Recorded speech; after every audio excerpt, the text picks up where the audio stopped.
सावंतवाडीच्या मोती तलावात गेले काही दिवस नागरिकांमध्ये भीतीचं वातावरण निर्माण करणारी मगर अखेर वनविभागाच्या जाळ्यात अडकली आहे।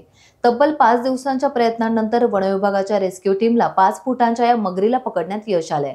त्यामुळे गणेशोत्सवादरम्यान विसर्जन स्थळी निर्माण झालेलं संकट आता टळल्याने सावंतवाडीकरांनी सुटकेचा निश्वास सोडलाय। गेले 5 दिवस वनविभागाने मगरीला पकडण्यासाठी सापळा लावला होता, पण ती त्या सापळ्यात अडकत नव्हती। अखेरीस आज पिंजऱ्यात कोंबडीचा वापर केल्याने मगर अलगद पिंजऱ्यात अडकली। मगर पकडल्याची बातमी कळताच मोती तलावाच्या काठावर नागरिकांनी मोठी गर्दी केली।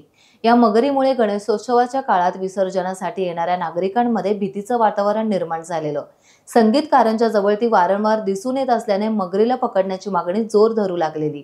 उपवनसंरक्षक मिलिंद शर्मा यांच्या मार्गदर्शनाखाली ही मोहीम राबवण्यात आली। वनक्षेत्रपाल सुहास पाटील आणि वनपाल प्रमोद राणे तसेच रेस्क्यू टीमचे प्रमुख बबन रेडकर यांच्या नेतृत्वाखाली ही कारवाई यशस्वी झाली। वनक्षेत्रपाल सुहास पाटील यांनी दिलेल्या माहितीनुसार नागरिकांच्या मागणीनुसार या मगरीला पकडण्यात आलंय। आता तिला तिच्या नैसर्गिक अधिवासात सोडण्यात येणार आहे। जलद कृती दलाचे प्रमुख बबन रेडकर यांनी सांगितलं की ही रेस्क्यू केलेली 364वी मगर आहे।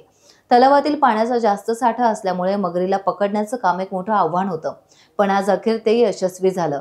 वनविभागाच्या या कामगिरीचं नागरिकांनी कौतुक केलं असून आता विसर्जन शांतपणे पार पडेल अशी आशा व्यक्त केली जाते। टाइम्स डिजिटलला लाईक करा, शेअर करा, सबस्क्राइब करा आणि बेल आयकॉन दाबायला विसरू नका।